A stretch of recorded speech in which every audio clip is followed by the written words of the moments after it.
அடுத்த அமர்விற்காக இறை செய்தி 3ற்கு நாம் 2ற்கு கடந்து செல்கிறோம். செய்தி வழங்க மேடை அலங்கரிக்க அருள்முனைவர் ஜோமிக்ஸ் அவர்களை அன்போடு வேண்டுகின்றோம். நூல் தரும் மன உறுதியினாலும் ஊக்கத்தினாலும் நமக்கு எதிர்நோக்கு உண்டாகிறது. அன்பின் இறைவா, எங்களின் எதிர்நோக்கு எண்ணங்கள் இவ்வுலகை சார்ந்ததாக இல்லாமல் இருக்க செய்தருளும். இந்த செய்தியினை வழங்க வந்திருக்கும் அருட்தந்தையை உமது மாட்சியின் சாட்சியாய் உரைக்க செய்தருளும். ஆமென். எதிர்நோக்கு இவ்வுலகு சார்ந்ததா என்ற தலைப்பில் செய்தி வழங்க வந்திருக்கும் அருள்முனைவர் ஜோமிக்ஸ் அவர்களை பணி குடும்பத்தின் பெயரால் வரவேற்கின்றோம். புலியால் வட்டார கண்காணிப்பாளர் ஜான் போஸ்கோ அவர்கள் நினைவு பரிசு வழங்கி வரவேற்கின்றார்கள். எதிர்நோக்கு இவ்வுலகு சார்ந்ததா? ஐவகை நிலத்தில் ஒவ்வொரு நிலமும் தனக்கென்று சார்புடைய நிலத்தை தனக்கென கொண்டுள்ளது. எதிர்நோக்கு எந்த உலகத்தை சார்ந்தது? இவ்வுலகா இல்லை மேலுலகா? தெளிவுபடுத்த வருகிறார் அருள்பணி ஜோமிக்ஸ், பாளையங்கோட்டை மறை மாவட்டம், செட்டிகுளம் பங்கில் பங்கு பணியாளராய், அர்த்தமும் அனுபவம் கொண்டு மறையுளையாளராய், அருள்பணியை புதிய வீச்சில் மேற்கொள்பவராய், புனித புன்னகைக்கு சொந்தக்காரராய், சிந்திக்க தோண்டும் சிம்ம குரல் கொண்டு நம்மையும் இன்று சிந்திக்க வைக்க மகிழ்வோடு அழைக்கின்றோம். ஆண்டவர் இயேசு கிறிஸ்துவுக்குள் அன்புமிக்க சகோதரிகளே, சகோதரர்களே, புதுச்சேரி கடலூர் உயர்மறை மாவட்டத்தினுடைய பேராயர் அவர்களே, அருட்சகோதரர் அகஸ்டின் அவர்களே, அன்பு தந்தை என் இனிய நண்பர் அகஸ்டின் அவர்களே, எல்லாம் ஒரே அகஸ்டினா இருக்கிறாங்க. அப்போ அகஸ்தினார்லேருந்து ஆரம்பிக்கலாம். அகஸ்தினார் ஒரு அருமையான செய்தி சொல்லுகிறார். நாம் அனைவரும் உயிர்ப்பின் மக்கள், ஆகவே அல்லேலூயா என்பதே நமது பாடல். இது அகஸ்தினாருடைய வார்த்தை. ஹல்லேலூயா, பிரைஸ் தி லார்ட், ஹல்லேலூயா. அன்புமிக்கவர்களே, இந்த எதிர்நோக்கு என்பது என்ன? எதிர்நோக்குக்கும் நம்பிக்கைக்கும் இருக்கிற தொடர்பு என்ன என்று சொல்லி நான் தேடிக்கொண்டிருந்தேன். எனக்கு ஒரு அருமையான உருவகம் கிடைத்தது. ஒரு மீனவன் கடலுக்கு மீன்பிடிக்க சென்றிருக்கிறான். அவனுடைய படகு கடலில் தத்தளிக்கிறது. புயல் வருகிறது, பெருங்காற்று வருகிறது. ஆகவே அவன் கடலில் தத்தளிக்கிறான். அந்த பெருங்காற்றிலிருந்து, அந்த புயலில் இருந்து அவன் தப்பிக்க முனைகிறான். அவனுக்கு வழிகள் ஒன்றும் தெரியவில்லை. தன்னிடத்தில் இருக்கிற பொருட்களை எல்லாம் கடலில் வீசி எறிகிறான். இறுதியாக எப்படியோ இந்த படகை நிலைநிறுத்தி விட வேண்டும் என்று சொல்லி நங்கூரம் ஒன்றை அவன் நிலைநிறுத்துகிறான். நங்கூரம் கீழ்த்தளத்திற்கு சென்று அது அங்கே பதிந்ததா என்று கூட அவனுக்கு தெரியவில்லை. ஆனால் அந்த நங்கூரம் வீசிய பொழுது அவன் அந்த படகிலே கொஞ்சம் அமைதியாக இருக்க நேரிடுகிறது. ஆகவே இந்த ஆசிரியர் சொல்லுகிறார், faith and hope are like that anchor. நம்பிக்கையும் எதிர்நோக்கும் இந்த நங்கூரத்தை போன்றது. faith holds us firmly to God. நம்பிக்கை என்பது நம்மை கடவுள் மீது பற்று கொள்ள வைக்கிறது. but hope keeps us looking toward the safe shore even in the middle of the storm. அத்தகைய புயல், பெருங்காற்று, அத்தகைய குழப்பம் இவை மத்தியிலே நாம் கரை சேருவோம் அப்படிங்கிற ஒரு பிடிப்பினை உள்ளத்தில் கொண்டு வருவதுதான் எதிர்நோக்கு என்று இந்த ஆசிரியர் சொல்லுகிறார். இதே கருத்தினை ஒரு பாடலாக முதலில் பாடிவிட்டு உற்சாகம் பெற்று நாம் இந்த உரைக்குள்ளாக நுழையலாம். F major.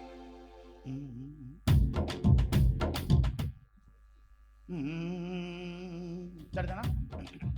தாளம் கொஞ்சம் குறைச்சு, ஸ்பீடு குறைச்சு. நான் பாட பாட நீங்கள் பாடுங்க. புயல் அடிச்சா பயப்பட மாட்டேன், காத்தடிச்சா கலங்கிட மாட்டேன். பாடுவோம். புயல் அடிச்சா பயப்பட மாட்டேன், காத்தடிச்சா கலங்கிட மாட்டேன். புயல் அடிச்சா பயப்பட மாட்டேன், காத்தடிச்சா கலங்கிட மாட்டேன். புயல் அடிச்சா பயப்பட மாட்டேன், காத்தடிச்சா கலங்கிட மாட்டேன். பயணம் போகும் படகிலே இயேசு இருக்கிறார், பயணம் போகும் படகிலே இயேசு இருக்கிறார், பயணம் போகும் படகிலே இயேசு இருக்கிறார். பயணம் போகும் படகிலே இயேசு இருக்கிறார். பயப்படாதே என்று சொல்லி பாதுகாக்கின்றார், பயப்படாதே என்று சொல்லி பாதுகாக்கிறார், பயப்படாதே என்று சொல்லி பாதுகாக்கின்றார். பயப்படாதே என்று சொல்லி பாதுகாக்கிறார். புயல் அடிச்சா பயப்பட மாட்டேன், காத்தடிச்சா கலங்கிட மாட்டேன். புயல் அடிச்சா பயப்பட மாட்டேன், காத்தடிச்சா கலங்கிட மாட்டேன்.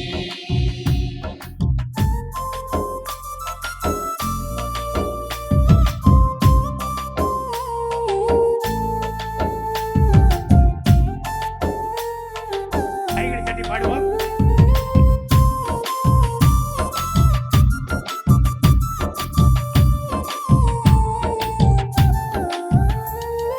மலைகள் நோக்கி கண்களை நான் ஏறெடுக்கிறேன், மலையை நோக்கி கண்களை நான் ஏறெடுக்கிறேன். உதவி எங்கே உதவி எங்கே என்று கேட்கிறேன், உதவி எங்கே உதவி எங்கே என்று கேட்கிறேன். மலைகள் நோக்கி கண்களை நான் ஏறெடுக்கிறேன், மலையை நோக்கி கண்களை நான் ஏறெடுக்கிறேன். உதவி எங்கே என்று கேட்கிறேன். உதவி எங்கே என்று கேட்கிறேன். விண்ணும் மண்ணும் படைத்தவரோ எனக்கு உதவுகிறார், விண்ணும் மண்ணும் படைத்தவரோ எனக்கு உதவுகிறார். விண்ணும் மண்ணும் படைத்தவரோ எனக்கு உதவுகிறார். விண்ணும் மண்ணும் படைத்தவரோ எனக்கு உதவுகிறார். எனது கால்கள் இடராமல் பார்த்துக் கொள்கிறார், எனது கால்கள் இடராமல் காத்துக் கொள்கிறார். எனது கால்கள் இடராமல் பார்த்துக் கொள்கிறார். எனது கால்கள் இடராமல் காத்துக் கொள்கிறார். புயல் அடிச்சா பயப்பட மாட்டேன், காத்தடிச்சா கலங்கிட மாட்டேன். நான் புயல் அடிச்சா பயப்பட மாட்டேன், காத்தடிச்சா கலங்கிட மாட்டேன்.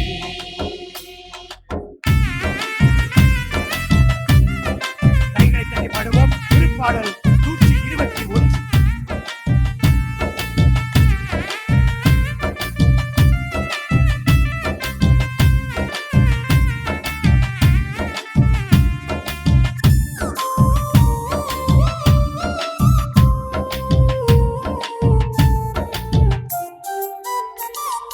இஸ்ரவேலை காக்கிறவர் கண்ணயர்வதில்லை, இஸ்ரவேலை காக்கிறவர் கண்மயர்வதில்லை.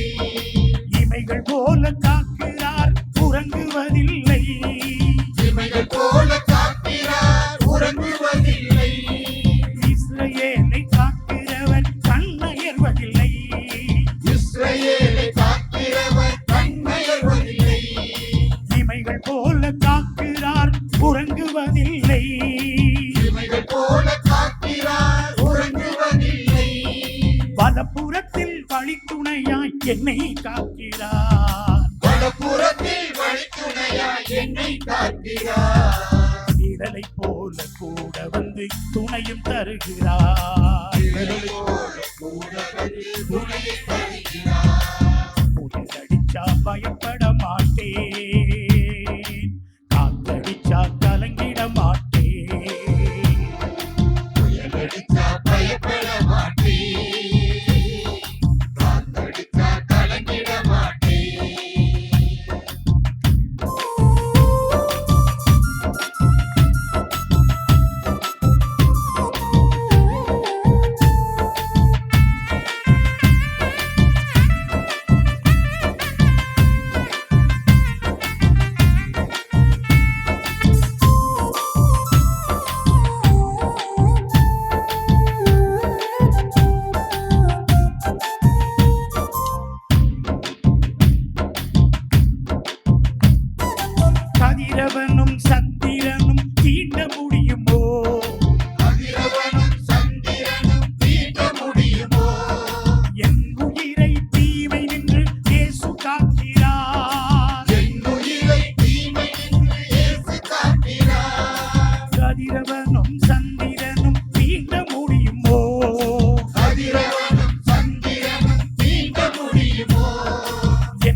பயப்பட மாட்டோம், காத்தடிச்சா கலங்கிட மாட்டோம்.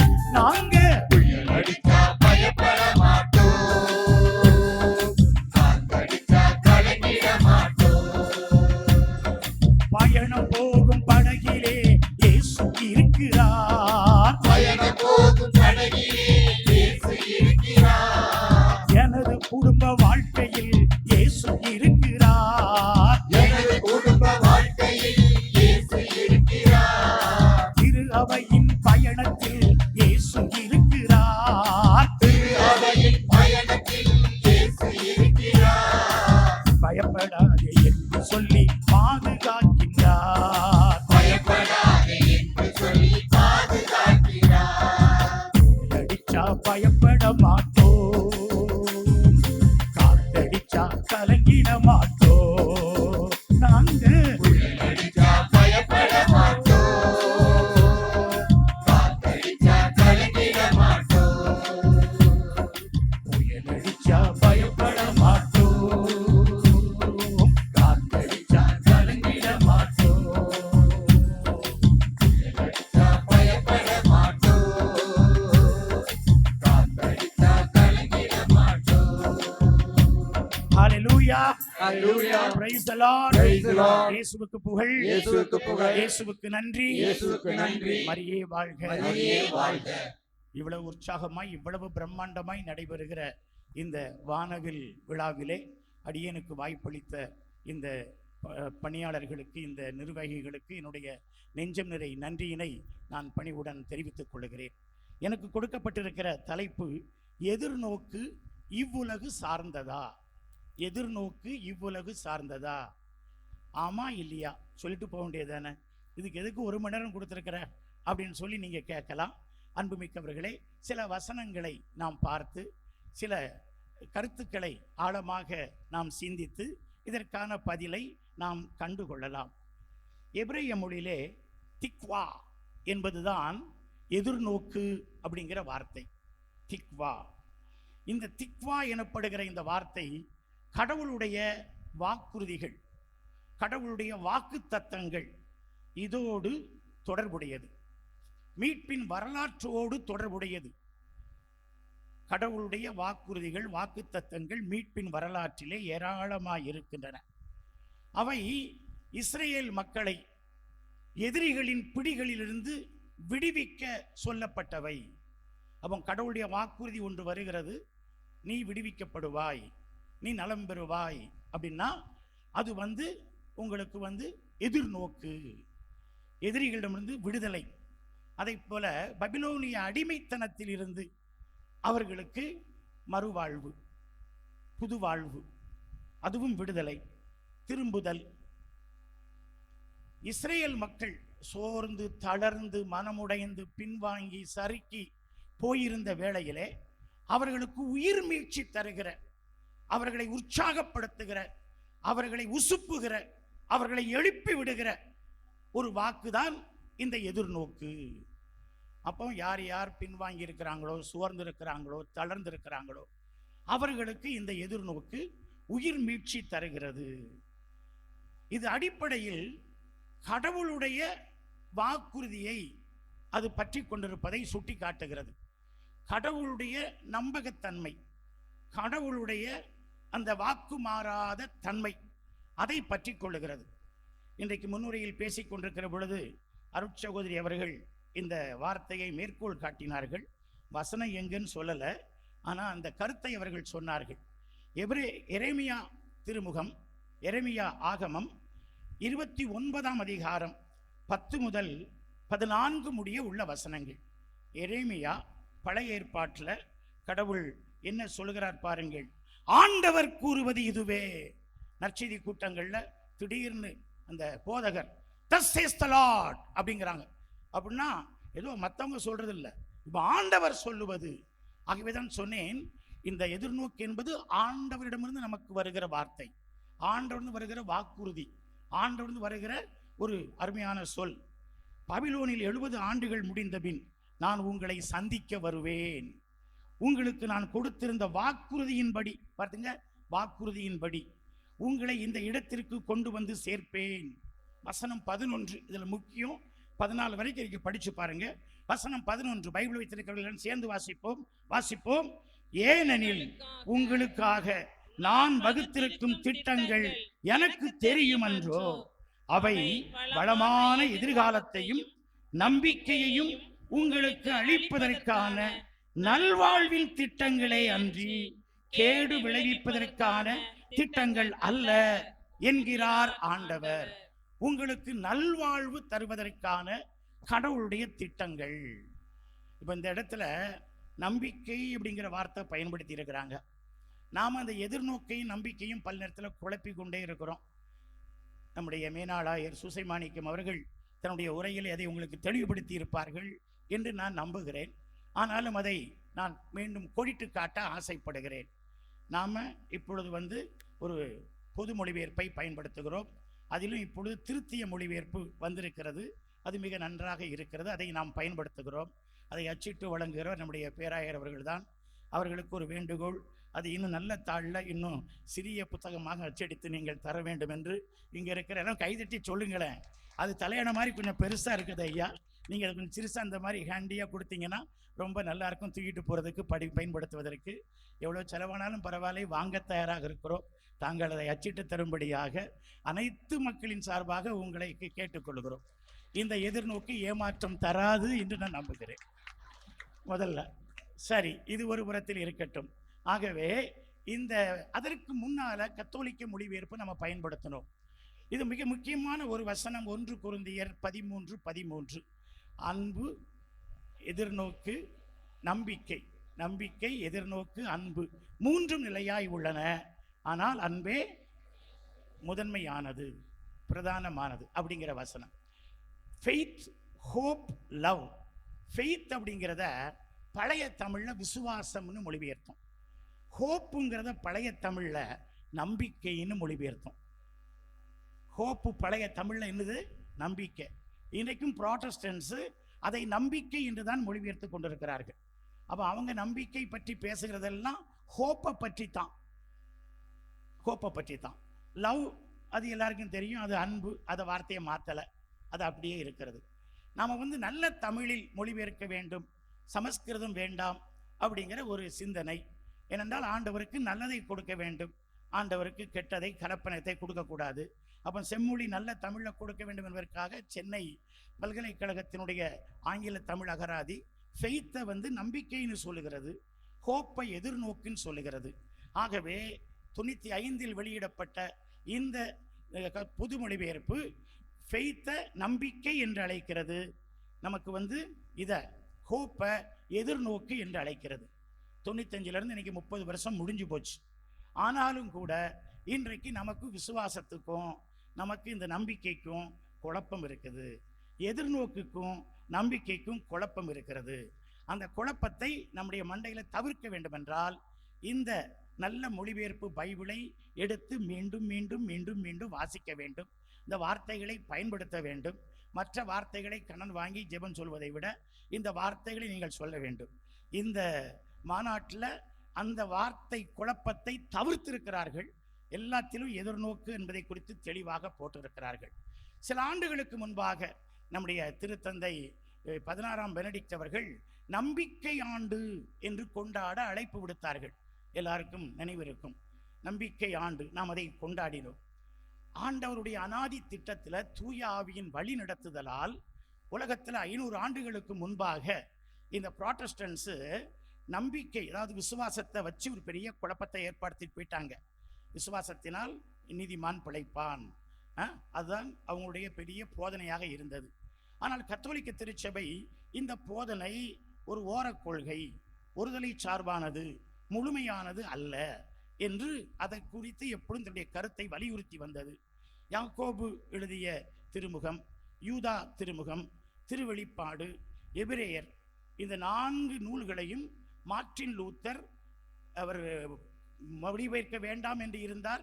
பிறகு மொழிபெயர்த்து பைபிளில் கடைசியில் வைத்துக்கொண்டு இது நம்முடைய கொள்கைக்கு மாறாக இருக்கிறது, வேண்டாம் அப்படின்னு அவர் சொல்லிட்டு போயிட்டார்.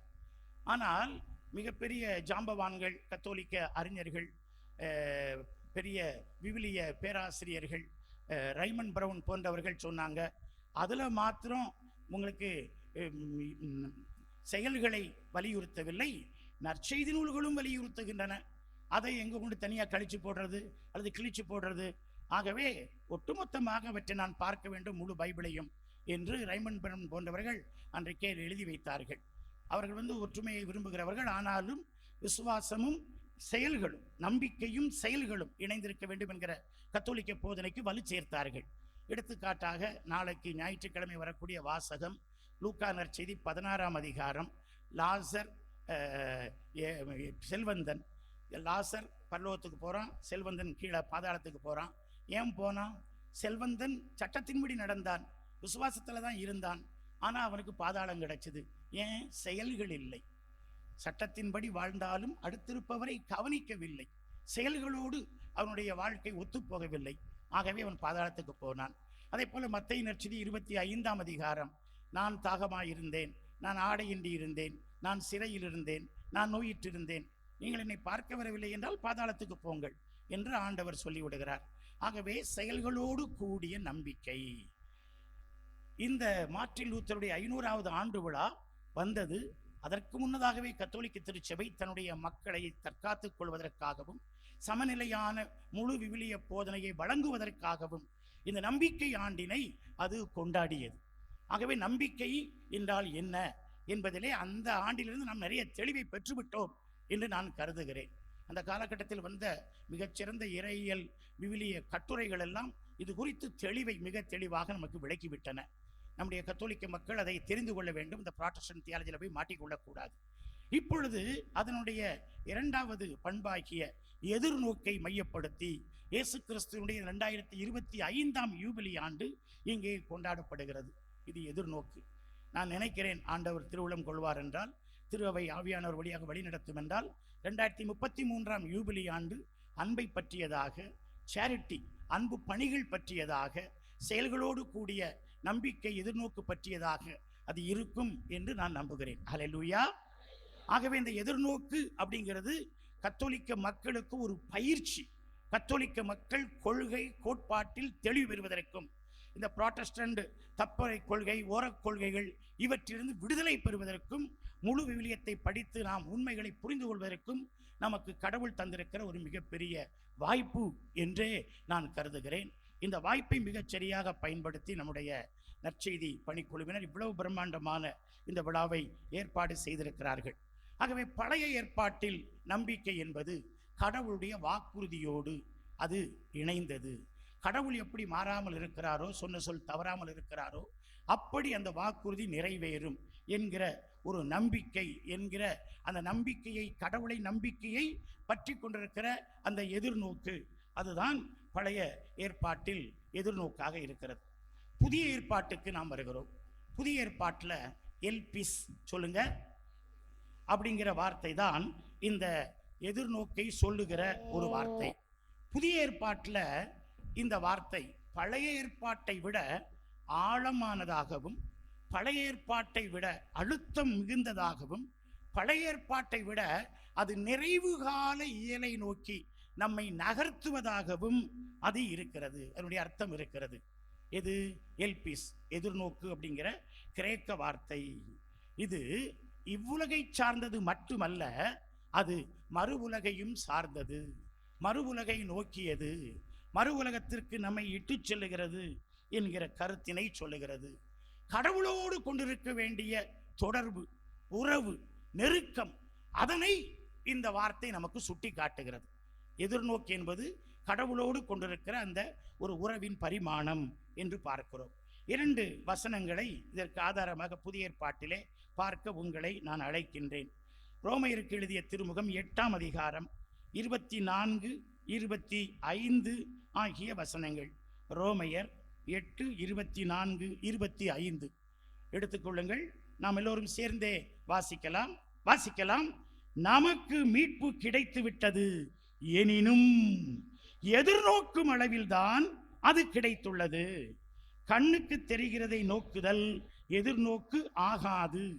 ஏற்கனவே கண்ணால் காண்கிறதை எவராவது எதிர்நோக்குவாரா? நாமோ காணாத ஒன்றை எதிர்நோக்கி இருக்கும் போது அதற்காக தளரா மனத்தோடு இருக்கின்றோம், காத்திருக்கின்றோம். என்ன அழகான வசனம் பாருங்கள். எதிர்நோக்கு அப்படிங்கிறது, இப்போ நீங்க இருக்கிறீங்க, உங்களுக்கு ஒரு 10 பவுன் நகை வேணும். யாருக்கு தான் வேண்டாம்? ரெக்கை கட்டி தங்க விலை விற்கிற காலத்தில் 10 பவுன் நகை வேண்டாம். ஆனால் நமக்கு இருக்கிற வருமானத்தில், நமக்கு இருக்கிற கடன் தொல்லையில், நமக்கு இருக்கிற கஷ்டத்தில், நமக்கு இருக்கிற செலவினங்களில் 10 பவுன் நகை எங்கேக்கு போய் வாங்க போகிறோம் அப்படின்னு மனம் தளருது. ஏனென்றால் நம்ம சுற்றி தோத்து போன கிறிஸ்தவர்களையே பார்க்குறோம், நம்ம சுற்றி சறுக்கி போன கிறிஸ்தவர்களையே பார்க்கிறோம்.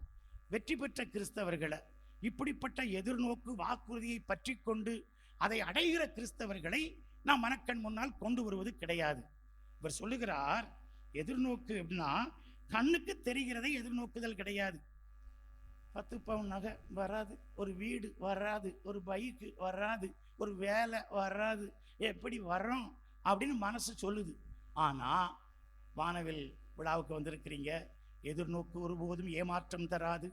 அதை சொல்லுகிறவர் ஆண்டவர், வாக்குறுதி கொடுக்கிறதை செய்கிறவர் அப்படின்னு சொல்லி அவரிடத்துல பிடிச்சுக்கிட்டு நீங்க கேட்குறீங்கன்னு வைங்க. மனசுல எல்லாரும் எழுதி போட சொன்னாங்களா? நாளைக்கு ஆஃபரிங் பண்ணணும்னு சொல்லியிருக்கிறாங்களா? என்ன எதிர்நோக்கை எழுதி வச்சிருக்கிறீங்க? என்ன எதிர்நோக்கு? கண்ணால பார்க்கறதையா? ஆண்டவர் எனக்கு ஒரு பென்சில் வாங்கி கொடுத்துரும், ஆண்டவர் 800 ரூபாய்க்கு எனக்கு ஒரு வாயில் புடவை வாங்கி கொடுத்துரும், இதையா? கண்ணால் காணாத ஒன்றை நாம எதிர்நோக்க வேண்டும். அது கிடைக்கணும். அதுதான் புதிய ஏற்பாட்டு எதிர்நோக்கு. புதிய ஏற்பாட்டு எதிர்நோக்கு. இந்த கூட்டத்தில் வந்து ஆண்டவரை பற்றி கொண்டு எதிர்நோக்கோடு செபித்து அடுத்து வீட்டில் போய் அந்த ஆசீர்வாதத்தை பெற்றுக்கொள்ள வேண்டும். அல்லேலூயா! அதுதான் அந்த எதிர்நோக்கு. சும்மா வெறுமனே வார்த்தை ஜாலம் அல்ல எதிர்நோக்கு. இந்த வசனத்தை மீண்டும் படித்து பாருங்கள். நமக்கு மீட்பு கிடைத்து விட்டது, நாமெல்லாம் ரட்சிக்கப்பட்டு விட்டோம், மீட்பு கிடைத்து விட்டது. எனினும், however, எனினும், அந்த வார்த்தை ரொம்ப முக்கியம்.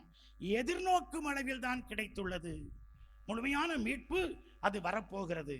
அது நம்முடைய கண்ணுக்கு தெரிகிறது அல்ல. கண்ணால் காண முடியாத ஒரு பேரின்பம், பேரானந்தம், கண்ணால் காண முடியாத ஒரு பெரிய பிளெஸிங். சொல்லுவாங்க பாருங்க, கொடுக்கிற தெய்வம் கிள்ளிக்கிட்டு கொடுக்காது, அள்ளிக்கிட்டு கொடுக்கும், கூரையை பிச்சுக்கிட்டு கொடுக்கும். அப்படி கொடுப்பார் கடவுள். அதுதான் எதிர்நோக்கு. அந்த எதிர்நோக்க உள்ளத்துல நம்பிக்கையோடு சேர்த்து வளர்க்கணும். நம்பிக்கைக்கும் எதிர்நோக்கும் எப்பவும் தொடர்பு உண்டு. நம் எதிர்நோக்கு தனியாகவே புரிந்து கொண்டாலும் நம்பிக்கையோடு சேர்ந்து அதனை நாம் புரிந்து கொள்ள வேண்டும். ஆகவேதான் ஒரு நிமிஷம் நெஞ்சில கை வச்சு நான் இந்த எதிர்நோக்கை இந்த இடத்திலே ஜெபமாக ஆண்டவிடத்திலே பொருத்தனையாக வைக்கிறேன். உங்களுக்கு கண்ணுக்கு நினைப்பே இல்லை. பாருங்க, மரியாள்கிட்ட வந்து வானதூதர் சொன்னார், மரியே அஞ்சாத, கலங்காத, தூய ஆவி மீது வருவார், நீ ஒரு பிள்ளைய பெற போகிறியோ. என்னையா பேசுற? நடக்கிற காரியமா இது? உலக வரலாற்றில் நடந்திருக்குதா? கற்பனையிலையும் நினைக்க முடியாது, கனவுல கூட பார்க்க முடியாதியா? கணவன் துணை இல்லாம, ஆம்பளை துணை இல்லாம, தாம்பத்திய வாழ்க்கையிலாம பிள்ளை எப்படியா பிறக்கும்? நீ என்ன கிறுக்குத்தனமா பேசிக்கிட்டு இருக்கிற வெள்ளையும் சொல்லையுமா வந்து அப்படின்னு சொல்லி மரியா இது எங்கனமாகுன்னு கேட்டார். அவர் சொன்னார், கடவுளால் ஆகாதது ஒன்றுமில்லை. உனக்கு ஒரு அடையாளம் தர்றேன். கடவுள் அடையாளம் சொன்னார். அடையாளம் சரியா இருந்தா கடவுள் சொல்ற செய்தி சரி. போய் பார். எலிசபெத்தை போய் பார்த்தா, அந்த அம்மா 6 மாசம் வயிற்றுல. பார்த்த உடனே மிரண்டே போயிட்டான். அப்போ கடவுள் அவருக்கு சொன்ன செய்தி சரியா தப்பா? அப்போ இது அடையாளம் இந்த வானவில்லு தான், அடையாளம் இந்த விழா தான், அடையாளம் நம்ம பாடுற பாட்டு தான், அடையாளம் நம்ம படிக்கிற ஜெபை தான், அடையாளம் நம்ம பார்க்கிற இந்த வசனம் தான். கடவுள் நீங்கள் உள்ளத்தில் எதிர்நோக்கோடு கேட்பதை தருவார். அல்லேலூயா, பிரைஸ் தி லார்ட். நெஞ்சில கை வச்சு என்ன எதிர்நோக்கி யார்ட்டையும் சொல்ல வேண்டாம். கடவுளுக்கும் உங்களுக்குமான பொருத்தனை அது. நீங்கள் பின்வாங்காமல் அவரை பற்றி கொண்டு நீங்கள் இப்பொழுது கேளுங்கள், நிச்சயம் உங்களுக்கு அது கிடைக்கும். இன்னொரு வசனத்தை நாம் பார்க்கலாம். மனசுல பதிய வச்சு கொள்ளுங்க, அதை பிறகு போய் எழுதி வச்சிருங்க. ரைட். 1 பேதுரு 1ஆம் அதிகாரம் 3 முதல் 5 முடிய உள்ள வசனங்கள். பேதுரு முதல் திருமுகம் 1ஆம் அதிகாரம் 3 முதல் 5 முடிய உள்ள வசனங்கள். நாம் எல்லாரும் சேர்ந்து வாசிப்போம். நம் ஆண்டவர் இயேசு கிறிஸ்துவின் கடவுளும் தந்தையுமானவர் போற்றி. அவர் தம் பேரிரக்கத்தின்படி இறந்த இயேசு கிறிஸ்துவை உயிர்த்தெழச் செய்து நமக்கு புது பிறப்பு அளித்துள்ளார். இவ்வாறு குன்றா எதிர்நோக்குடன் நாம் வாழ்கிறோம். அழியாத, மாசற்ற, ஒழியாத உரிமை பேரும் உங்களுக்கென விண்ணுலகில் வைக்கப்பட்டுள்ளது. நீங்கள் கொண்டுள்ள நம்பிக்கையின் வழியாய் மீட்புக்காக கடவுளுடைய வல்லமையால் பாதுகாக்கப்பட்டு வருகிறீர்கள். இம்மீட்பு இறுதி காலத்தில் வெளிப்பட ஆயத்தமாய் உள்ளது. ஹல்லேலூயா. இவ்வாறு குன்றா எதிர்நோக்கு அதுக்கு நமக்கு தரப்பட்டிருக்கிறது. நாம் அதோடு வாழுகிறோம். ஆனால் நாம் எல்லாரும் வாழ்ந்திருக்கிறோம். நடக்குமா நடக்காதா, இப்படி இருக்குமா இருக்காதா. வழக்கமாக ஒரு கதை சொல்லுவாங்க. இந்த அமெரிக்காவையும் கனடா நாட்டையும் பிரிக்கிற இந்த நயாகரா நீர்வீழ்ச்சி, அந்த நீர்வீழ்ச்சி அப்படியே பாய்ந்து ஆறாக ஓடுகிறது, கடலாக ஓடுகிறது. அதுக்கு அந்த நதிக்கரையில் ஒரு பெரிய கம்பியை கட்டி, அதில் ஒரு கம்பியை கட்டி ஒருத்தன் சொன்னான், அவன் பஃபும், நான் இந்த கம்பியில் நடக்க போகிறேன்னு சொல்லி. யோ காத்தடிக்குதியா, யோ பெரிய புயல் அடிக்குதியா, பெரிய இது அடிக்குதியா, இதில் எப்படியா போக முடியும், நான் பேலன்ஸ் பண்ணி போய் காட்டுறேன் அப்படின்னு சொன்னான். இந்த பக்கமும் மக்கள் கூட்டம், அந்த பக்கமும் மக்கள் கூட்டம், எல்லாரும் பயங்கர ஆரவாரமாக இருக்கிறாங்க. அவன் அதில் நடக்கிறான். திடீர்னு பெரிய காற்று அடிக்குது, புயல் வர்ற மாதிரி இருக்குது, சூறாவளி அடிக்கிற மாதிரி இருக்குது. அவன் கையில் குச்சியை வச்சுக்கிட்டு அங்கே இங்கே பேலன்ஸ் பண்ணி அழகாக நடந்து அந்த கரைக்கு வந்து இறங்கிட்டான். இறங்குற உடனே கூட்டமெல்லாம் ஒரே உற்சாகம், பயங்கர கைதட்டு. அப்போ அந்த கூட்டத்தில் ஒரு பாஸ்டர் ஓடோடி வந்தார். கையை குலுக்கிட்டு சொன்னார், brother, I have been praying for you. Brother, உங்களுக்காக நான் ஜெபம் பண்ணிக்கிட்டே இருந்தேன். கர்த்தரின் ஜெபத்தை கனப்படுத்தினார், ஆசீர்வதித்தார். ஆதலால் உங்களுக்கு எந்த துன்பமும் நேரிடாமல் பத்திரமாக நீங்கள் வந்து சேர்ந்தீர்கள். கர்த்தருக்கு ஸ்தோத்திரம் அப்படின்னார். அவன் கையை இட்டி பிடிச்சுக்கிட்டான். பிரதர், ரொம்ப சந்தோஷம், நான் இப்போ திரும்பி போகிறேன், நீங்கள் என் கூட வர்றீங்க, கர்த்தர் உங்களையும் காப்பாற்றுவார் அப்படின்னா. அவ்வளோதான். கையை உருவிட்டு பாஸ்டர் எங்கே ஓடி போனாரோ தெரியல. நாம கதையை கேட்கறதுக்கு நல்லா இருக்குது, ஆனால் எதிர்நோக்கோடு நாம இருக்கிறோமா, பதில் சொல்லுகிறோமா, அதில் நிலைச்சிருக்கிறோமா அப்படிங்கிறதான் பெரிய கேள்வி. இங்க அவர் சொல்லுகிறார், இயேசு கிறிஸ்து உயிர்த்தெழுந்து நமக்கு புது பிறப்பு அளித்துள்ளார். இயேசு கிறிஸ்து உயிர்த்தெழுந்து, இயேசு கிறிஸ்துடைய உயிர்ப்பை பற்றி ஒரு வசனத்தை இந்த இடத்துல வருகிறது, சுட்டிக்காட்ட ஆசைப்படுகிறேன். பிலிப்பியருக்கு எழுதிய திருமுகம் 3ஆம் அதிகாரம் 10ஆம் வசனம். கிறிஸ்துவையும் அவர்தம் உயிர்த்தெழுதலின் வல்லமையையும் அறிய ஆசையாயிருக்கிறேன். பவுலடியார் சொல்லுகிறார், அவர் கிறிஸ்துவுக்குள் வந்து ஊழியம் செஞ்சு எவ்வளோ பெரிய பிரபலமான போதகர். ஒரு 20-25 வருஷம் கழிச்சு அவருக்கு உள்ளுக்குள்ள இருக்கிற வாஞ்சை, நான் கிறிஸ்துவை இன்னும் அறிய வேண்டும், நான் கிறிஸ்துவின் உயிர்த்தெழுதலின் வல்லமைன்னு டைனமைட், அணுகுண்டு டும் அப்படின்னு வெடிக்கிற மாதிரி அவ்வளோ பெரிய ஆற்றல், அவ்வளோ பெரிய ஆசீர் அதில் வெளிப்பட்டிருக்கிறது. அதை அறிய வேண்டும், நான் அதை ஆசைப்படுகிறேன் அப்படின்னு அவர் சொல்லுகிறார். இங்க பேதுரு சொல்லுகிறார், அவருடைய உயிர்த்தெழுதலால் நமக்கு ஆசீர், புது வாழ்வு, புது பிறப்பு அருளப்பட்டிருக்கிறது. எனவே நாம் குன்றா எதிர்நோக்குடன் வாழுகிறோம். நம்ம அப்படி வாழ்றோமா? ஒரு சுண்டு விரல் நகைச்சுத்தி வந்துச்சுன்னா போதும், அவ்வளோதான். ராத்திரி 12 மணிக்கு பிரதர் அகஸ்டினுக்கு ஃபோனை போட்டு, பிரதர் ஜெபம் பண்ணுங்க பிரதர், நீங்கள் ஜெபம் பண்ணால் சோமாயிரும் பிரதர். எப்படி சோமாகும், என்னமா செய்து உங்களுக்கு, ஏன் இப்படி அழுதுட்டு இருக்கிறீங்க ராத்திரி 12 மணிக்கு? அது வந்து பிரதர் நீங்கள் ஃபோன்லேயே ஜெபம் பண்ணுங்க பிரதர், சோமாயிரும். எதுக்குன்னு சொல்லுங்கம்மா. கையில் நகைச்சுத்தி வந்திருக்குது. ஒரு எலுமிச்சம்பழத்தில் கையை கொண்டு உள்ளே வச்சு பேசாமல் உட்கார்ந்துருக்கு நேரம். இதுக்கு போய் 12 மணிக்கு ஒரு பணியாளரை எழுப்பி சோமனை சொல்கிறேன், இது உனக்கு தாங்க முடியலை. நீ எல்லாம் பாடுகளை விசுவசித்து, ஆண்டுடைய உயிர்த்தெழுதலை விசுவசித்து புது வாழ்வடைகிற வாழ்க்கையை வாழ்ந்துகிட்டு இருக்கிற சீடத்துவ வாழ்க்கை அப்படின்னு சொல்ல மாட்டாரா? சின்ன காரியத்துக்கு நம்ம சோர்ந்து விடுகிறோமே. இங்கு சொல்லுகிறார், இயேசுடைய உயிர்த்தெழுதலால் வல்லமை வெளிப்பட்டிருக்கிறது, நாம் எல்லாரும் மீட்கப்பட்டிருக்கிறோம், புது வாழ்வு பெற்றிருக்கிறோம், புது பிறப்பு அடைந்திருக்கிறோம். ஹல்லேலூயா. ஆகவேதான் முதல் வசனம் சொல்லி, நாம் எல்லாரும் பாஸ்கா, நாம் எல்லாம் ஆண்டவருடைய உயிர்ப்பின் மக்கள். ஆகவே அல்லேலூயா என்பதே நமது பாடல், அல்லேலூயா என்பதே நம்முடைய வாயில் ஒலிக்க வேண்டியது.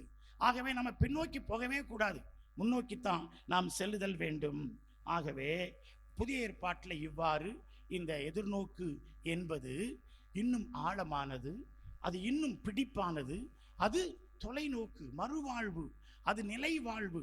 அது அந்த நிலை வாழ்வை நமக்கு வலியுறுத்தி அது பேசுகிற ஒரு கருத்தாக இருக்கிறது.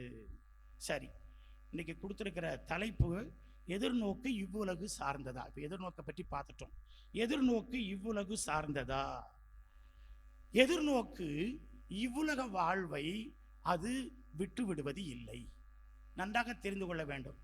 எதிர்நோக்குனா பரலோகம், வெள்ளையும் சொல்லையும், வானங்கள், மேகங்கள், தூதர்கள், அங்கே ஆராதனை, அது மாத்திரமல்ல எதிர்நோக்கு. எதிர்நோக்கு இவ்வுலகையும் சார்ந்தது. இவ்வுலகை அது அபாண்டன், அது தள்ளி விடுவது இல்லை, ஒதுக்கி விடுவது இல்லை. கடவுளுடைய இறையாட்சி, அதனுடைய விழுமியங்கள், அதனுடைய மதிப்பீடுகள், அதனுடைய சாறுகள் இவ்வுலக வாழ்வை புதுப்பிக்கும் என்று நாம் நம்புகிறோம். அது இவ்வுலகத்தில் நமக்கு நீதித்துறையில், அது அமைதி துறையில், அது குணமளிக்கும் துறையில், அது நம்மை புதுப்பிக்கும் துறையில், அது இவ்வுலகை சார்ந்ததாய் நம்மை மாற்றுகிறது, நம்மை உட்படுத்துகிறது. எல்லாருக்கும் தெரிஞ்ச ஒரு ஜெபம், ஆண்டவர் இயேசு கற்றுத்தந்த ஜெபம். இயேசு இந்த உலகத்தில் பார்ப்பதற்கு அழகா இருந்தார், பார்த்துக்கிட்டே இருக்கலாம். இயேசுவின் ஆடையாயிலும் தொட வேண்டும் என்று சிலருக்கு ஆசை. இயேசுடைய காலடியில் அமர்ந்து அவர் பேசுவதை கேட்க வேண்டும் என்று ஆசை. அவர் என்ன பேச போகிறார் என்று மயங்கி அவரையே பார்க்கிற மக்கள் இருந்தார்கள். ஆனால் சீடர்கள் இயேசுவிடத்தில் ஒரு காரியத்தில் மயங்கினார்கள். அவர் காலையில் காண முடியலை, மத்தியானத்தில் காண முடியலை, ராத்திரி சேர்ந்தான் சாப்பிட்றாரு, ஆனால் ஆளை காணலை. நம்மளால சாயங்காலம் எங்கன்னா அவர் எங்கே பார்க்கலாம்? பாரில் பார்க்கலாம், பார்ட்டியில் பார்க்கலாம், தண்ணியில் பார்க்கலாம், மிதக்கிறத பார்க்கலாம். நம்ம அம்மா மாதிரி எங்கே பார்க்கலாம்? அழுமூஞ்சி தொடரில் உட்காந்துக்கிட்டு, அடியே என்ன ஆச்சு, ஐயோ பேயிலாம் வந்துருச்சு அப்படின்னு இதையே பார்த்து நேரத்தை போகிறத பார்க்கலாம். ஆண்டவர் இயேசு ஜெபத்தில் இருந்தார், காலையில், மத்தியானம், மாலையில்.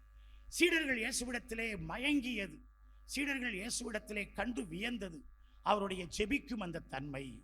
ஆண்டவரே, எங்களுக்கு ஜெபிக்க கற்றுத்தாரும் என்று அவரிடத்திலே கேட்டார்கள். மத்தேயு நற்செய்தி 6ஆம் அதிகாரத்தில் நாம் பார்க்கிறோம். எப்படி ஜெபிக்க கூடாது என்பதை சொல்லிவிட்டு எப்படி ஜெபிக்க வேண்டும் என்பதை ஆண்டவர் கற்றுக் கொடுத்தார். அவ்வாறு கற்றுக் கொடுக்கிற பொழுது அவர் சொன்ன அந்த வார்த்தை, விண்ணுலகில் இருக்கிற எங்கள் தந்தையே, உமது பெயர் தூயது என போற்றப் பெறுக, உமது ஆட்சி வருக, இம்மண்ணுலகில் வருக, எங்கள் வாழ்வில் வருக, எங்கள் குடும்பத்தில் வருக, எங்கள் தொழிலில் வருக, எங்கள் சமூகத்தில் வருக, எங்கள் அன்பியத்தில் வருக, எங்கள் திரு அவையில் வருக, எங்கள் இயக்கத்தில் வருக. விண்ணுலகில் இருப்பது போல மண்ணுலகிலும் இருப்பதாக. அப்போ இறையாட்சியின் விழுமியங்கள் அது பரலோகத்துக்குரியது மாத்திரமல்ல, அது புலோகத்துக்கும் உரியது. ஆகவே எதிர்நோக்கு இவ்வுலகையும் சார்ந்தது. ஆனால் இவ்வுலகை மட்டுமே சார்ந்தது என்று நாம் சொல்லிவிட முடியாது. அது இவ்வுலகை கடந்ததும் கூட, இவ்வுலகை கடந்ததும் கூட. நாம் வாசிக்க கேட்டோம், மீண்டும் வாசிப்போம் ஒரு புதிய வசனம். பிலிப்பியருக்கு எழுதிய திருமுகம் 3ஆம் அதிகாரம் வசனம் 20-21. பிலிப்பியர் 20-21 சேர்ந்து வாசிப்போம். நமக்கோ விண்ணகமே தாய் நாடு, அங்கிருந்துதான் மீட்பராம் ஆண்டவர் இயேசு கிறிஸ்து வருவார் என காத்திருக்கிறோம். அவர் தமது ஆற்றலால் தாழ்வுக்குரிய நம் உடலை மாட்சிக்குரிய தமது உடலின் சாயலாக உருமாற்றவும் அனைத்தையும் தமக்கு பணிய வைக்கவும் வல்லவர். ஆகவே ஆண்டவர் நமக்கு ஒரு புது வாழ்வை, உருமாற்றத்தை, நிலை வாழ்வை, மேலான வாழ்வை அவர் தர இருக்கிறார். அதன் மீது நாம் நம்முடைய கண்களை பதிய வைக்கிறோம். இந்த உலகத்தில் இருப்பது எல்லாம் போய்விடும், அது போய்விடாது. ஆகவே அதன் மீது நாம் நம்முடைய கண்களை பதிய வைப்போம். ஆகவே கிறிஸ்தவ எதிர்நோக்கு என்பது, விவிலியத்தில் எதிர்நோக்கு என்பது, புதிய ஏற்பாட்டில் எதிர்நோக்கு என்பது, அது இந்த மண்ணுலகை கடந்து அது விண்ணுலகு வரை சென்று எட்டி பார்ப்பதாகும். இந்த இடத்திலே ஒரு கருத்தினை ஆழமாக பதிய வைக்க நான் விரும்புகிறேன். நம் ஆண்டவர் இயேசு கிறிஸ்து இந்த எதிர்நோக்கை நம்முடைய உள்ளத்தில் விதைக்க விரும்பினார். இயேசு வந்து பிறந்து அவர் போதித்து பாடுகள் பட்டு இறந்து உயிர்த்து விண்ணகம் சென்று ஏறக்குறைய 2000 ஆண்டுகள் ஆகுகின்றன. 2000 ஆண்டுகளில் இந்த உலகம் எவ்வளவு மாறி இருக்கிறது, எவ்வளவு வளர்ச்சி பெற்றிருக்கிறது. தொழில்நுட்ப வளர்ச்சி, விஞ்ஞான வளர்ச்சி, அறிவியல் புரட்சி, AI ஆர்டிஃபிஷியல் இன்டெலிஜென்ஸ் செயற்கை நுண்ணறிவு, அதனுடைய பரிணாம வளர்ச்சி நம்ம எல்லாம் வியக்க வைக்கிறது. வல்லரசு நாடுகள், பெரிய செல்வந்த நாடுகள் எவ்வளவு வளமையாய், எவ்வளவு செழிப்பாய், எவ்வளவு ஆற்றலாய் விளங்குகிறார்கள். இவ்வளவு ஆற்றல், இவ்வளவு அறிவு, இவ்வளவு செல்வம் எல்லாம் இருந்தாலும் இந்த பூமியில் இந்த தொழில்நுட்பம், இந்த விஞ்ஞானம், இந்த அறிவு இவையெல்லாம் வெல்ல முடியாத 4 காரியங்கள் இருக்கின்றன. 1 நோய், 2 பேய், 3 இயற்கையின் சீற்றம், 4 சாவு. எவ்வளவு பெரிய விஞ்ஞானம் மருத்துவத்துறையில் இருக்குது. ஆனாலும் மண்டையை போட்டு போயிருந்தாங்களே, டாக்டரே போயிருந்தாங்களே. எவ்வளவு பெரிய விஞ்ஞானம் இருக்குது, ஏழைப்பாளைகளுக்கு எட்டவே மாட்டேங்குதே. என்ன ஒரு வேறுபாடு உலகத்தில் இருக்கிறது. நோய் பதில் யார் சொல்ல முடியும்? ஒரு குறிப்பிட்ட வயசு வந்து போயிடுச்சு தான் சொல்லிட்டு இருக்கிறோம். பேய், நமக்கு மீறிய ஒரு அனுமாசிய சக்தி இந்த உலகத்தில் இருக்கிறது, யாரும் மறுப்பதற்கு இல்லை. அதற்கு சைக்காலஜியில் அந்நியன் அப்படி இப்படி நீ பேரெல்லாம் வச்சுக்கலாம். ஆனாலும் நீங்கள் விஞ்ஞானத்தில் அதற்கு பதில் சொல்லிவிட முடியவில்லை, மருத்துவத்தில் குணம் கொடுத்து விட முடியவில்லை. இயற்கையின் சீற்றம், இப்போ பார்த்தோம், ரஷ்யாவில் மிகப்பெரிய நிலநடுக்கம், எத்தனை பேர் செத்து போயிட்டாங்க. அமெரிக்காவில் தீப்பிடிச்சு புயல் வந்து ஊரே அழிஞ்சு போச்சு, பெரிய பணக்கார நகரமே அழிஞ்சு போச்சு. இப்போந்தான் ஒரு மாதத்துக்கு முன்னால் தான் ஒரு சுனாமி வருகிறது, ஒரு நிலநடுக்கம் வருகிறது, ஒரு கொள்ளை நோய் வருகிறது, ஒரு கொரோனா வருகிறது. வல்லரசுகள் ஆடி போய் விடுகிறது, நடுங்கி போய் விடுகிறது, பதில் சொல்ல முடியலை. அவன் வச்சிருக்கிற இராணுவம் தொழில்நுட்பத்தை ஒன்றும் கிழிக்க முடியலை. மிகவும் குறிப்பாக சாவு மனிதனுக்கு வருகிறது. அது 6லையும் வரலாம், 60லையும் வரலாம். இந்த சாவுக்கு என்ன பதில்? இந்த உலகத்தின் மிகச்சிறந்த விஞ்ஞானி ஸ்டீவன் ஹாக்கின்ஸ் எல்லாருக்கும் தெரியும். அவர் வந்து நம்ம கலிலியோ மிகப்பெரிய விஞ்ஞானிகள் வரிசையிலே, ஆல்பர்ட் ஐன்ஸ்டைன் வரிசையிலே வருகிறவர், மிகச்சிறந்த பௌதிக ஞானி. அவர்கிட்ட கேட்டாங்க, இந்த வாழ்க்கை என்ன? வாழ்க்கை என்ன? வாழ்க்கை ஒரு விபத்து. ஒரு அப்பனுக்கும் அத்தாளுக்கு நம்ம வந்து பிறந்துட்டோம், அவ்வளவுதான், போக வேண்டியதுதான். ஒரு வளர்ச்சி வந்திருக்குதியா, அவ்வளோதான் வாழ்க்கை. சயின்ஸ் அவ்வளோதான் சொல்லும். சயின்ஸ் இந்த வாழ்க்கைக்கு அர்த்தம் சொல்லாது, இந்த வாழ்க்கைக்கு பொருள் சொல்லாது. சயின்ஸ் இந்த வாழ்க்கைக்கு ஒன்றுமே சொல்லாது. அது அதோடு நின்றுவிடும், அம்போடு முடிஞ்சிடும்.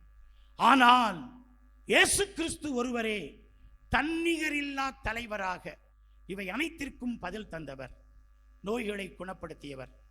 நோய்களை சாதாரணமாக அல்ல, உடல் நோயை, உள்ள நோயை, ஆவி நோயை குணப்படுத்துகிறவர். ஆவியை குணப்படுத்தி, உள்ளத்தை குணப்படுத்தி, உடல் நோயை குணப்படுத்துகிறவர். சைக்கோசோமாட்டிக் ஹீலிங், அதுதான் அருங்குடை ஜெப கூட்டங்களுக்கு, நற்செய்தி கூட்டங்களுக்கு நம்ம போகிறோம். மருத்துவர் கைவிட்டதெல்லாம் இங்கே சுகமாகிறது. ஏன்னா இங்கிருந்து சுகம், உள்ளுக்குள்ள ஆவியிலிருந்து ஆன்மாவிலிருந்து உடலுக்கு சுகம் கிடைக்கிறது. அதை சுகப்படுத்துகிறவர். பேய்களை அடக்குகிறவர். அப்படி சொல்லுக்கு பேய் அடங்கிற்று, பேய் ஓடிற்று, பேய் கட்டுப்பட்டது. இயற்கையின் சீற்றம், சும்மா கம்மன்கிட அமைதியாயிரு என்று கடலை அடக்கியவர். இயற்கையின் மீது அதிகாரம் கொண்டவர் ஆண்டவர். எல்லாவற்றுக்கும் மேலாக சாவின் மீது அதிகாரமுடையவர் ஆண்டவர். இயேசு இந்த உலகத்தில் வாழ்ந்த பொழுது 3 சாவுகளை சந்தித்தார். நூற்றுவர் தலைவருடைய வீட்டில் இந்த மகள் சாக கிடந்தாள். வருகிறேன்னு சொன்னார். வந்து போய் சொன்னாங்க, வர வேண்டாயா, போதகர் பிள்ளை செத்து போயிட்டா, நாங்கள் அழுகிறதுக்கு இல்லை, தூக்குறதுக்கெல்லாம் ஆள் ரெடி பண்ணிட்டோம், நீ வந்து தூக்கு, நீ நம்பிக்கை விடாத, நான் வர்றேன்னு சொன்னார். போய் தலித்தாகும் எழுந்துரு என்று சிறுமியை எழுப்பி பகுடி வர பண்ணி சாப்பிட கொடுங்க, பிஸ்கட் கொடுங்க என்று இயேசு சொன்னார். தூங்குகிறாள் சிறுமி என்று சொல்லி எழுப்பிவிட்டார். அடுத்து நயீன் கிராமத்துக்கு போகிறார். அங்கே ஒரு சிறுவன், ஒரு இளைஞன், அவனை பாடையில் வைத்து தூக்கி கொண்டு போகிறார்கள். ஒரே ஒப்பாரி வச்சு அழுகிறது. அந்த தாய்க்கு கணவன் போய்விட்டான். இப்போ இருந்தது ஒரே ஆறுதல் இந்த மகன், இவனும் போய்விட்டான். அவளுக்கு கோடி கோடியாக கொடுத்து அவளுடைய வாழ்க்கையை திருப்ப முடியுமா? எல்லாம் உடைந்து போய் கிடக்கிறது. ஊரே அழுது கொண்டு கல்லறை நோக்கி போகிறது. ஆண்டவர் அந்த பயணத்தை நிறுத்தினார். சிறுவனை, இளைஞனை தொட்டார். எழுந்து, தூக்கத்திலிருந்து எழும்புவனைப் போல அவன் எழுந்தான். இயேசு அன்பு செய்த குடும்பம் பெத்தானியாவில் இருந்தது. அங்கே லாசர் அவருக்கு மிகவும் விருப்பமான மார்த்தா மரியாவுடைய சகோதரன் இறந்து போய் விட்டான். சொல்லி விட்டாங்க, அடக்கத்துக்கு போக முடியல. 3 கிலோமீட்டர் பக்கத்தில் ஒலிவு மர காட்டுக்குள்ளே தான் ஒளிஞ்சு கிடக்கிறார். அவர் போனால் அவரை பிடிச்சு போட்டுருவாங்க. அதுக்காக பதுங்கி பதுங்கி இயேசு கிடக்கிறார். 4 நாள் கழித்து ஊருக்கு போகிறார். சொல்லுகிறார், மார்த்தாள் மரியாள் ஓடி வந்து, ஆண்டவரே நீங்கள் இருந்திருந்தா அவன் செத்திருக்க மாட்டானே, இப்போ வந்திருக்கிறீங்களே, 4 நாள் எங்கள் ஐதீகத்தின்படி 4 நாள் ஆவி உயிரை சுத்தம், அது பிற்பாடு ஒரேடியாக பிரிஞ்சு போயிடும், இப்போ எல்லாம் பிரிஞ்சே போச்சே அப்படிங்கிறான். வா கல்லறைக்கு போவோம் அப்படிங்கிறார். ஐயோ அவன் என் பிரதர் தான், ஆனால் இப்போ போனோம் நாற்றம் எடுக்கும், அன்னைக்கே நார ஆரம்பிச்சிருச்சு, உள்ளே கொண்டு வச்சாச்சு, வேண்டாம் ஆண்டவரே கல்லறையெல்லாம் புரட்ட வேண்டாம், வா நம்பிக்கை மட்டும் தளர்றத வான்னு சொல்லி கல்லறையை புரட்ட சொல்ல, லாசரே வா வெளியேங்கிறார். லாசர் உயிரோடு வருகிறான். ஆண்டவர் சந்தித்தது 3 சாவுகள் தான். 3 பேரையும் ஆண்டவர் உயிர்த்தெழச் செய்தார்.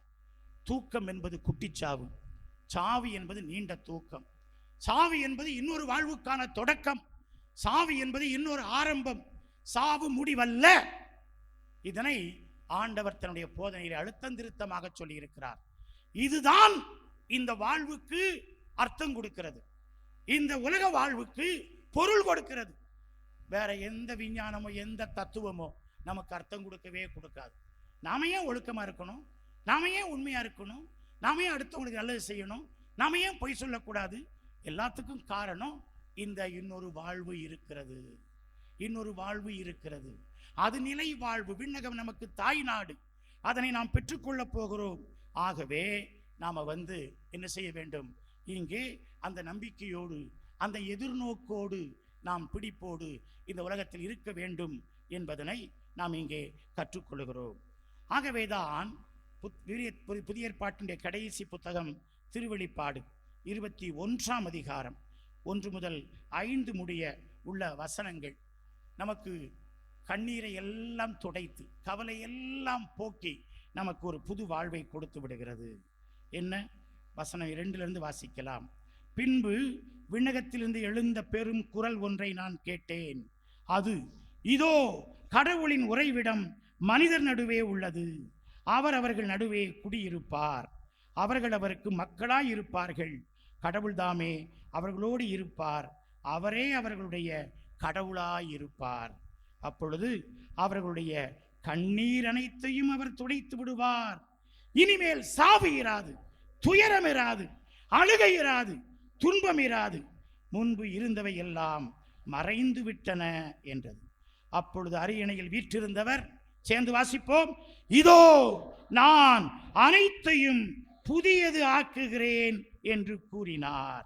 மேலும் இவ்வாக்குகள் நம்பத்தக்கவை, உண்மையுள்ளவை என எழுது. அழகாக சொல்லி போயிருக்கிறார். ஆண்டவர் புதியன செய்வார். இந்த எதிர்நோக்கு அதுதான், ஆண்டவர் புதியன செய்வார். ஆண்டவர் நமக்கு நிச்சயமாய் புதியன செய்வார்.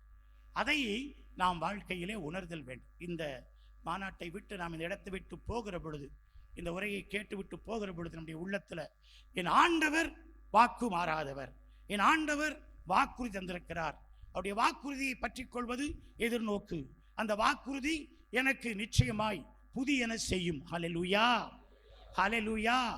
கண்ணால் காணாததை நான் பெற்றுக்கொள்ளப் போகிறேன், கற்பனையால் எட்ட முடியாததை பெற்றுக்கொள்ளப் போகிறேன், கனவு காண முடியாததையும் நான் பெற்றுக்கொள்ளப் போகிறேன் என்று உள்ளத்தில் ஒரு பிடிப்பை கொள்வதுதான் இந்த எதிர்நோக்கு. ஆகவே எதிர்நோக்கு இவ்வுலகையும் சார்ந்தது, அது மறு உலகையும் சார்ந்தது. இவ்வுலகை மட்டும் சார்ந்தது அல்ல, மறு உலகை மட்டும் சார்ந்ததும் அல்ல, அது இவ்வுலகிலிருந்து மறு உலக நோக்கி நம்மை வழி நடத்துகிறது. எதிர்நோக்கு இவ்வுலகிலேயே அது செயலாய் இருக்கிறது. இவ்வுலகிலேயே அந்த செயலை நாம் என்ன செய்ய வேண்டும்?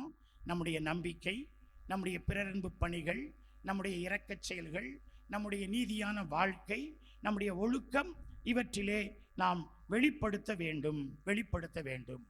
ஆனால் அந்த எதிர்நோக்கு முழுமையாக நமக்கு விண்ணகத்தில் கிடைக்கும்.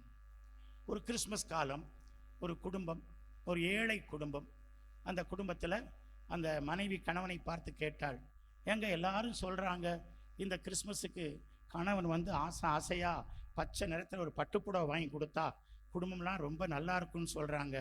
கல்யாணம் முடிஞ்சு 16 வருஷம் ஆகுது, எனக்கு ஒரு பட்டுப்புடவையாவது வாங்கி கொடுத்துருக்கீங்களா, இந்த கிறிஸ்மஸுக்கு ஒரு பட்டுப்புடவை வாங்கி கொடுங்க அப்படின்னு அவள் கேட்குறா.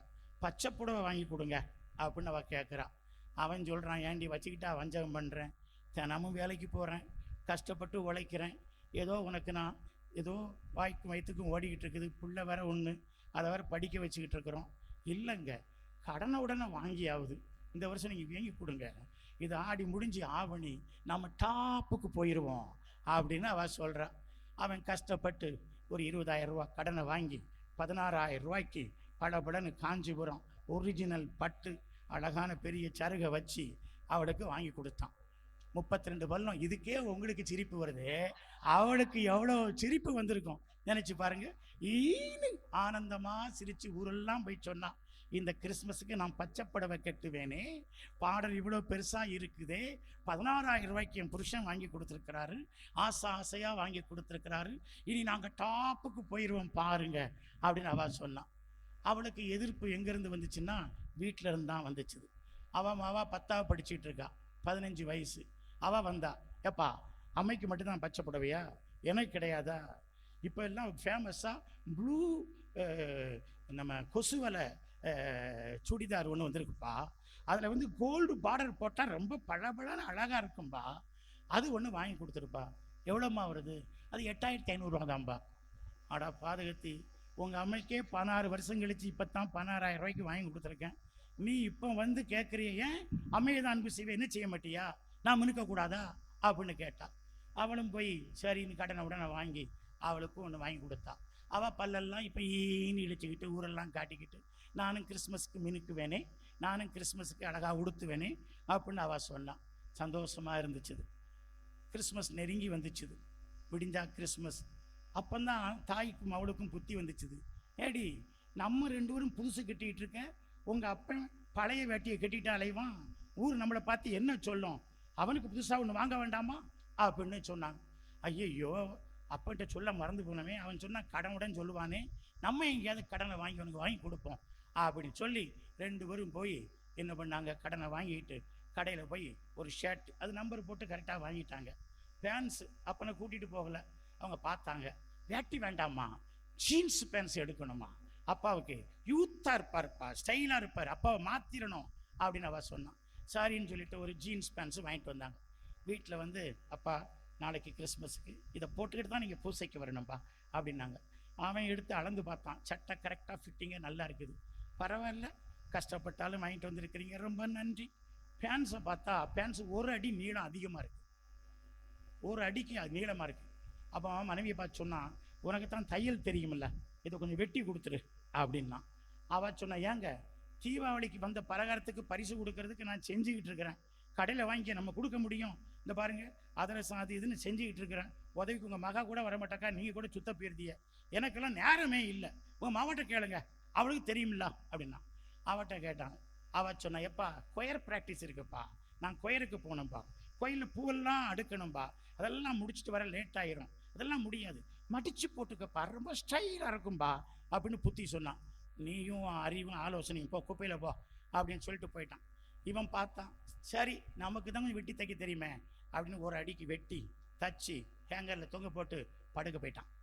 ராத்திரி 10 மணிக்கு அதிரசம் எல்லாத்தையும் சாப்பிட்டு முடிச்சுட்டு செஞ்சு முடிச்சுட்டு மனைவி வந்தா, ஷே நான் கேட்டதுக்காக 16 வருஷம் கழிச்சு 16,000 ரூபாய்க்கு பட்டுப்புடவை என் புருஷன் பச்சை நிறத்தில் இவ்வளோ பெரிய பாடலில் வாங்கி கொடுத்துருக்குறான், அவன் கேட்டது நான் இல்லைன்னு செய்யலாமா?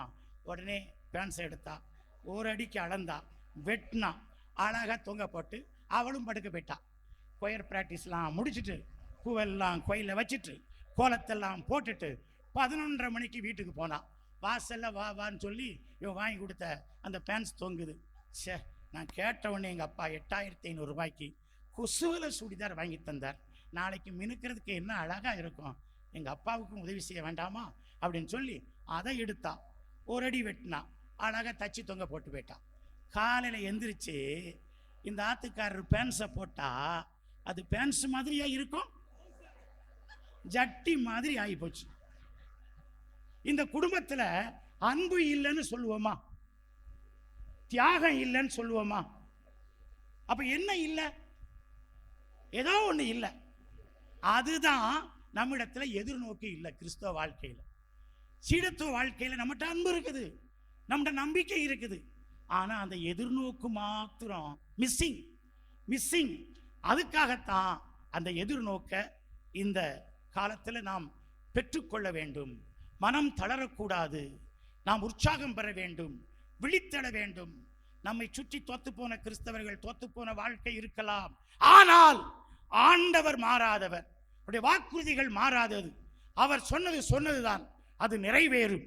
இதோ அனைத்தையும் புதியனமாக்குகிறேன் என்று சொன்ன ஆண்டவர் நிச்சயமாய் நமக்கு புதிய விண்ணகத்தை, புதிய மண்ணகத்தை, புதிய வாழ்வை தர வல்லவராக இருக்கிறார் என்பதனை இன்றைக்கு இந்த விழா, இந்த கருத்து நமக்கு அழகாக எடுத்து சொல்லி தருகிறது. எனக்கு பின்னர் வரக்கூடிய பேராயரவர்கள் எதிர்நோக்கு ஒரு பொழுதும் ஏமாற்றம் தராது என்கின்ற நம்முடைய திருத்தந்தையினுடைய அழகான செய்தியை நமக்கு சொல்லுவார்கள். இது இதோடு சேர்த்து வளமை சேர்க்கும். நாம் அனைவரும் எழுந்து நிற்போம். பாடிய பாடலை மீண்டும் பாடி, புயலடிச்சா பயப்பட மாட்டேன், காத்தடிச்சா கலங்கிட மாட்டேன், என் வாழ்க்கை பயணத்திலே இயேசு இருக்கிறார், அவருடைய வாக்குறுதி இருக்கிறது, தன்னிகரில்லா தலைவன் இருக்கிறார். நோயோ பேயோ இயற்கை சீற்றமோ அல்லது கவலையோ கண்ணீரோ கஷ்டமோ கடன் தொல்லையோ சாவோ எதுவும் கிறிஸ்துவின் அன்பிலிருந்து நம்மை பிரிக்காது. இந்த எதிர்நோக்கிலே நாம் முன்னேறி செல்வோம் அப்படிங்கிற உற்சாகத்தில் எழுந்து நின்று கைகளை தட்டி இந்த பாடலை நாம் பாடுவோம்.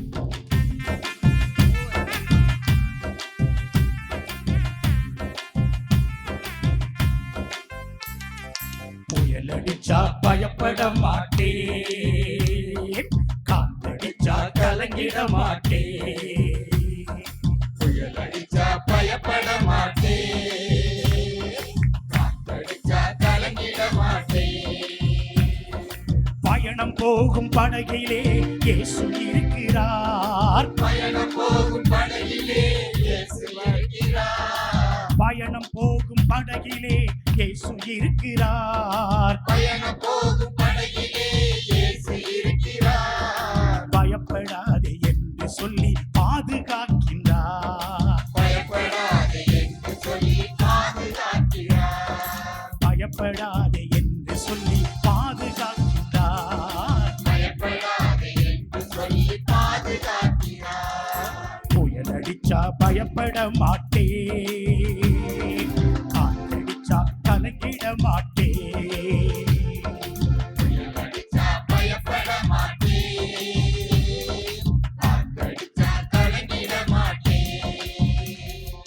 மலைகள் நோக்கி கண்களை நான் ஏறெடுக்கிறேன், மலைகள் நோக்கி கண்களை நான் ஏறெடுக்கிறேன், உதவி எங்கே உதவி எங்கே என்று கேட்கிறேன், உதவி எங்கே என்று கேட்கிறேன். பின்னும் மண்ணும் படைத்தவரோ எனக்கு உதவுகிறார், பின்னும் மண்ணும் படைத்தவரோ எனக்கு உதவுகிறார், பின்னும் மண்ணும் படைத்தவரோ எனக்கு உதவுகிறார், பின்னும் மண்ணும் படைத்தவரோ எனக்கு உதவுகிறார்.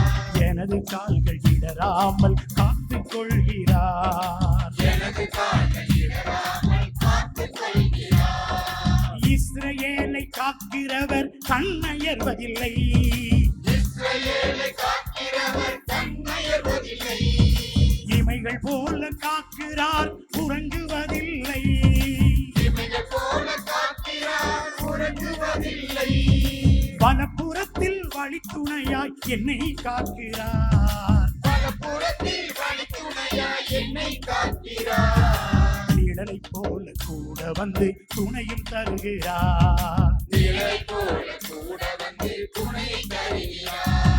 கதிரவனும் சந்திரனும் தீண்ட முடியுமோ, கதிரவனும் சந்திரனும் தீண்ட முடியுமோ, என் உயிரை தீமை நின்று இயேசு காக்கிறார், என் உயிரை தீமை நின்று இயேசு காக்கிறார். போகும்போதும் வரும்போதும் உடனிருக்கிறார், போகும்போதும் வரும்போதும் உடனிருக்கிறார். இப்போதும் எப்போதும் பாதுகாக்கிறார், எப்போதும் எப்போதும் பாதுகாக்கிறார்.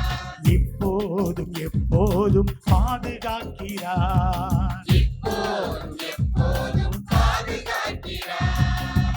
புயலடிச்சா பயப்பட மாட்டோம், காத்தடிச்சா கலங்கிட மாட்டோம்.